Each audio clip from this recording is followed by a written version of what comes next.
Saludos, mi nombre es Emilio José Álvarez Castaño. Participo en este congreso, dentro de esta simposium, con esta ponencia que he titulado La historia como depredación de Egipto en The Tutankhamun Variations de John Greene. Comenzamos con una presentación del autor y de la obra.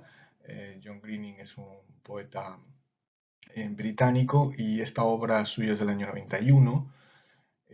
Se trata de un poemario que tiene distintas secciones y esta ponencia se centra en una de las partes que es homónima del título del poemario, donde se habla básicamente de qué es lo que supuso el descubrimiento arqueológico de la tumba de Tutankamón por parte de los arqueólogos ingleses que se encontraban en ese momento en Egipto. Y en los diferentes poemas que componen esta sección se habla por medio de diferentes voces de qué manera este descubrimiento arqueológico se equipara con una depredación, en tanto que supone un negocio y supone una fuente de riqueza, ¿no? Y se ve de qué manera afecta a esto a diferentes personas.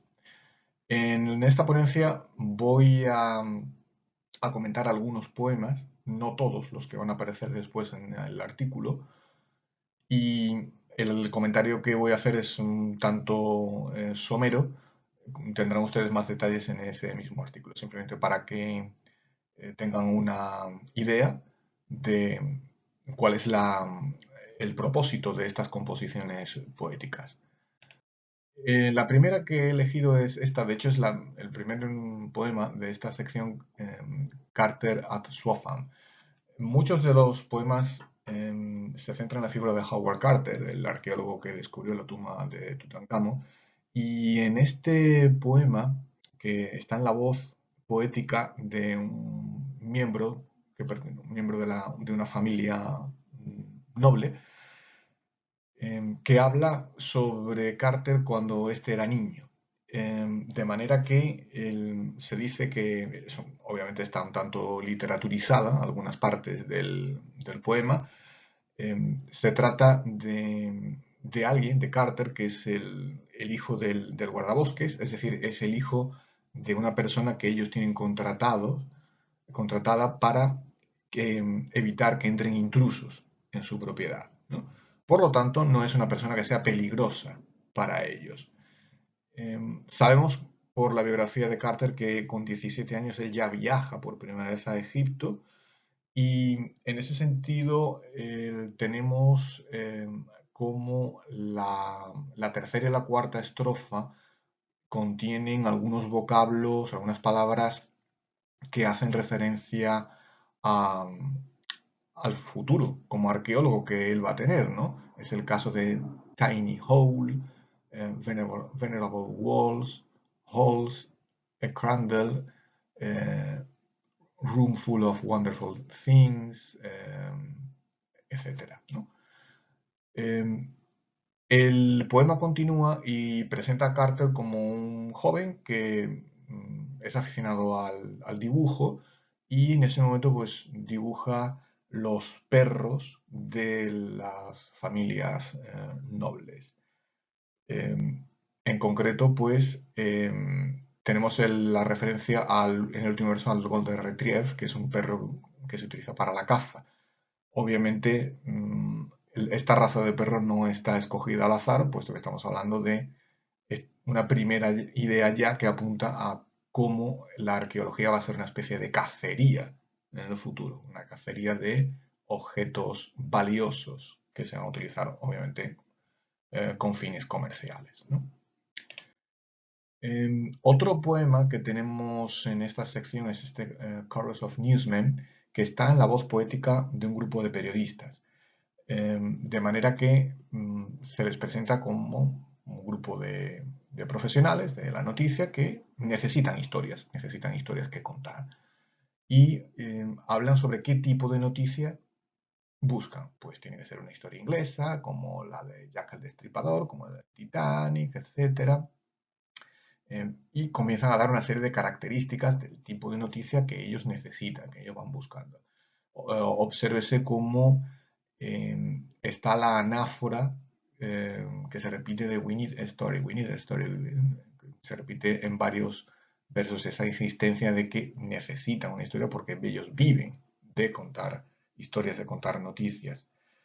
De manera que se van descartando una serie de noticias que van apareciendo por diferentes motivos, se van descartando y finalmente llega un telegrama con la noticia del descubrimiento de la tumba de Tutankamón por parte de Howard Carter, ¿no? Que cumple, esta noticia es la que cumple todos los requisitos para que se publique como ellos necesitan. Por lo tanto, es otra óptica sobre qué supuso el descubrimiento de la tumba de Tutankamón. Es decir, los periodistas también aprovecharon esa noticia para rellenar periódicos, para rellenar espacios en sus periódicos, ¿no? El siguiente poema, ya más breve, es este 1914, poema breve que está en la voz del propio Tutankamón. Este año es el año en el que Egipto se convirtió oficialmente en el protectorado del Reino Unido, aunque dicho país ya lo controlaba desde el año 1882. Mm, Y aquí la voz de ultratumba, ¿no? de Tutankamón habla sobre, en efecto, las riquezas que hay junto a su sarcófago, como ya sabemos, y cómo está esa famosa advertencia, ¿no? Esa famosa maldición de qué es lo que le podía ocurrir a aquel que profanase la tumba del faraón. Eh, y de forma irónica están los últimos versos que hacen saber que la maldición en concreto es la locura de robar o el deseo de robar. En este otro poema, November the 4th, habla sobre el destino, sobre el azar.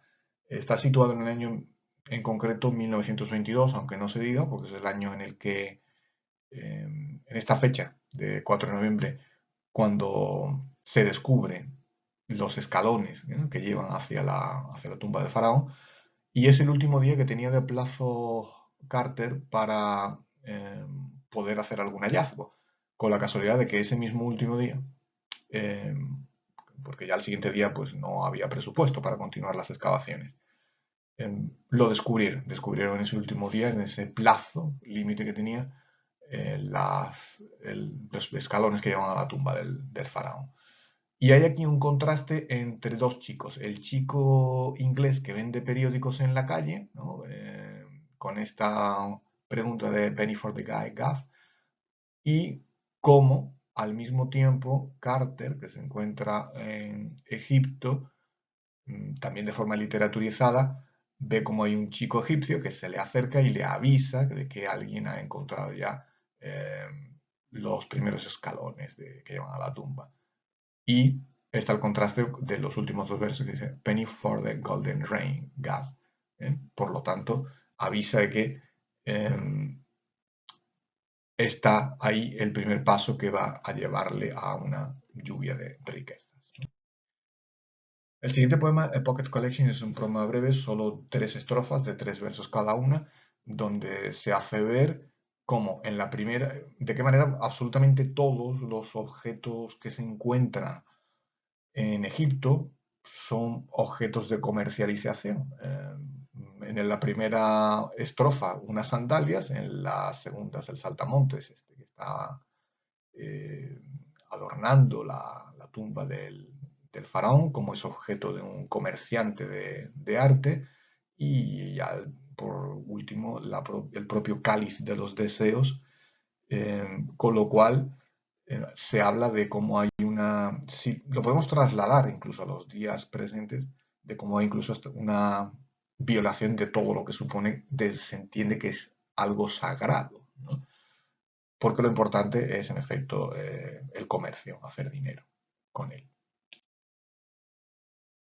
El siguiente poema que quiero comentar aquí es este de The Unborn. Es un poema estructurado en base a 3 preguntas. La primera, pregunta ocupa hasta el verso quinto, donde hay una voz poética que se dirige a Howard Carter para preguntarle eh, eh, por qué reacciona de la manera en que lo hace, porque no quiere ver cómo un amigo suyo, un amigo de Carter, le da un beso a su hija, ¿no? Eh, y él, Carter, se centra en otras cuestiones, se centra en sus descubrimientos arqueológicos y cómo esto después se enlaza con los ataúdes, los sarcófagos que va descubriendo, donde se encuentra en un momento dado con eh, dos, dos no nacidos, ¿no? Dos niños, dos bebés, dos no nacidos que están momificados y que no tienen madre. Y la pregunta que le lanza dentro de las tres con las que cuestiona a Carter, le pregunta si él no ha renunciado a su fertilidad, no ha renunciado a tener hijos, porque está más centrado en su investigación, es decir, está más centrado en sus robos, ¿no? Y por eso estos niños no nacidos vienen a simbolizar la ambición, es decir, cómo o hasta qué punto todo lo que Carter está haciendo es una experiencia estéril. Por último, traigo este otro poema, The Day I Found King Tut, en la supuesta voz poética de Carter, de nuevo. De nuevo, de manera literaturizada, Carter recuerda cuando él tenía 13 años y va a una tienda donde hay una serie de juguetes, etcétera, pero él, por el que siente atracción, es por el juguete del ataúd, ¿no? Donde el sarcófago, donde se encuentra Tutankamón.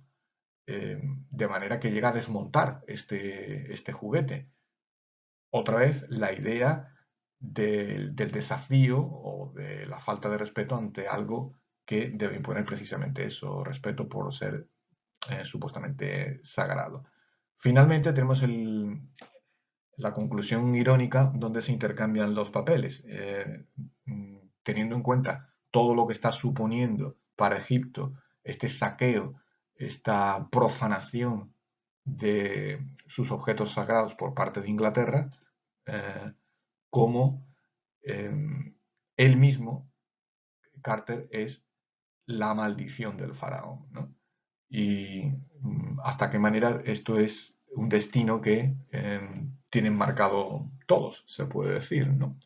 Eh, bueno, simplemente quería comentar estos poemas, como he dicho, eh, en en el artículo hago un análisis más extenso y hay muchos otros más poemas. Por lo tanto, si ustedes quieren hacer cualquier tipo de comentario, siéntanse libres de hacerlo y yo les responderé. Gracias, un saludo.